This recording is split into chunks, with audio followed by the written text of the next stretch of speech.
Back then, I was just doing looks with some hot glue and a dream.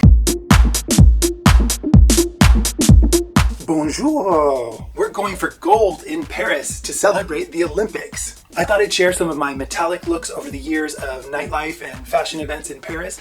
I was able to find some old photos and some videos that I thought I could compile together to celebrate gold, silver, bronze, or anything bright and shiny that I would wear when I would go to Paris working in runway shows for over a decade. I worked on the world's top runway shows and would go to different events and parties and things there. So I didn't actually document everything, and it's interesting because now everyone has a camera literally on their phone, but back then you had to kind of carry around a camera if you wanted to take photos and stuff. So some of my looks are lost to the ages and will only exist in memories, or I'll forget probably, but I was able to find a few photos and some videos that I think are fun to share.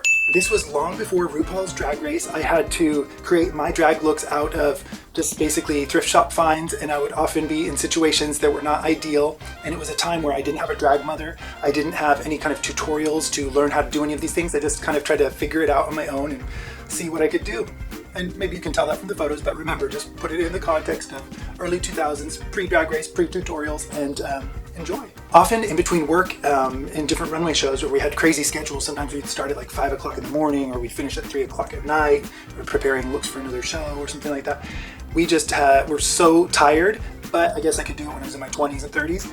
I would still go, whenever I had free time, I would go looking at any thrift shops I could find to look for anything that could fit me or that I could make fit me to turn into an outfit, because I would always make sure to turn out a few strong looks, or at least interesting looks, whenever I would go out to events during Fashion Week. And I think about it now and I'm like, why did I make my life even more difficult when it was already hard working and everything? But I guess I'm glad I did it when I had that much energy.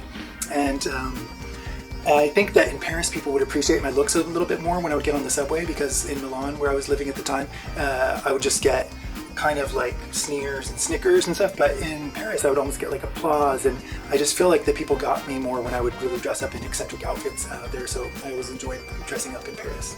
And going on public transportation, imagine, in Paris. But fortunately I was a high-heeled racing champion, and I did have to outrun muggers and things like that, so fortunately these legs and my athletic background helped me with something. So with my thrift shop finds, I would often have to just take stuff, bring it back to my hotel room, rip it apart, and then try to hand stitch things, because I didn't have a sewing machine with me when I was traveling for work. So imagine small Parisian hotel rooms, dim lighting, and just some hot glue gun and a dream.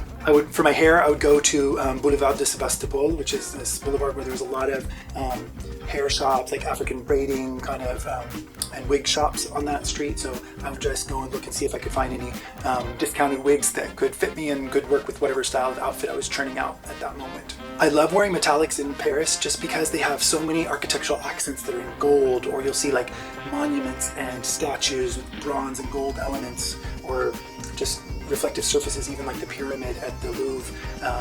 You just get a lot of reflection and metallics and shine and shimmer when you're in Paris. I guess that's why they call it the city of light. I wore this bronze metallic jumpsuit at Maxine's, this historic restaurant that has cool interiors. And one of the reasons I love going to these parties in Paris is because they're often in historic locations that are just so cool.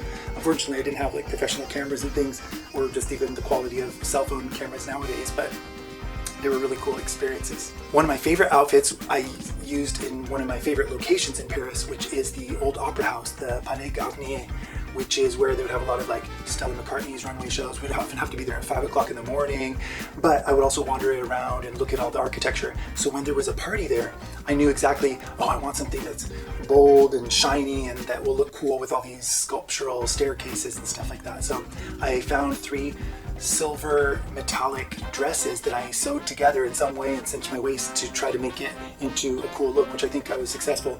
And then for my hair, I just did this weird head wrap thing with cones on it. I don't know, I was getting like Statue of Liberty vibes. So it took me about 4 months to grow this mustache that everybody's been complimenting me on, models, fashion editors, you know. But here we go. Say bye-bye, Salvador Dali. I should light him on fire, maybe like the famous photo from Salvador Dali, but...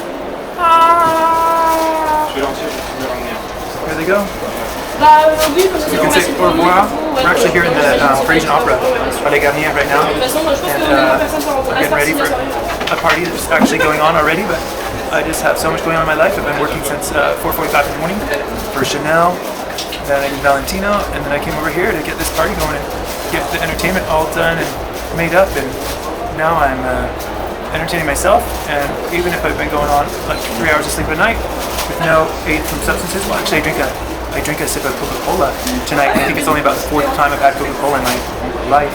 I was like, oh, this might be a night when I could use it. Whereas other people are doing lines of Coke, I just do a couple sips of it to drink, and that's all I need. Gets me a little wired.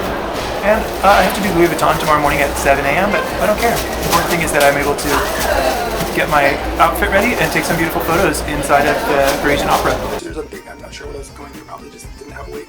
But I really like that outfit still. One of the best things about wearing silver is that in the nighttime, there's a lot of warm lighting, so yellow lights and things like that, which make the silver read more like gold. And then if you're at a party and they have disco lights and mirror balls and things like that and flashing lights, your silver metallic outfit kind of takes on whatever cast of the dominant light. So it could be blue or red or whatever. And so it's kind of a chameleon-like, I guess, during the evening. So silver is really good for nightlife for that. So whether it's gold, silver, bronze, or just participating or just attending, I hope you're enjoying my trip down this golden memory lane, and I would love it if you would like and subscribe down below. I really need the help because I'm just starting out and my eccentricity is not for everybody, but for the people who get me, I think they're really going to enjoy it. So if you know somebody else who would enjoy my kind of weird view on life and creativity, then tell a friend, and see them down below in the comments. Hopefully you do. I wish everyone all the best at the Paris Olympics, and I hope that you can all enjoy or add to the wonderful light in Paris. La ville lumière. Au revoir.